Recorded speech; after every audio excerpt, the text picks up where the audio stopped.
আচ্ছা বলো তোমার এই গ্ল্যামারের রাজ কি? It's natural beauty. ছোটবেলা থেকে আমি খুব কষ্ট ছিলাম, ও মাই গড, খুব এই একটু ফর্সা রোদে রোদে ছিলে। খেলতাম, আর এই কাজের জন্য জীবিকার জন্য রোদে ঘুরে ঘুরে কালো হয়ে গেছি। আচ্ছা এটা কি তোমার ন্যাচারাল বিউটি রিজন চা ফর্সা হওয়ার? না না, না। Oh you are looking so beautiful, so elegant, it's the simple just looking like a wow. Self confidence. আর আচ্ছা তোমার স্যালারি ঢুকে গেছে না?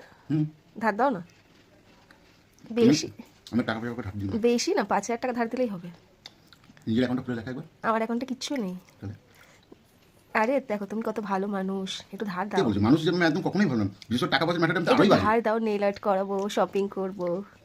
তোর সাথে কথা কি হয়েছিল যে তোর সব দায়িত্ব আমার, কসমেটিক্সের দায়িত্ব আমার না, তাই তো? ডিল হয়েছিল যেটা আজ থেকে কয়েকশো বছর আগে, কয়েকশো বছর আগে, ওয়ান্স আপন এ টাইম।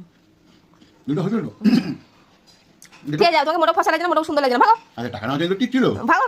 হ্যাঁ বিউটি, আমার ন্যাচারাল বিউটি, ব্যাঙের মাথা বিউটি। খাও যা খাও। এগুলো প্ররোচনা ছিল।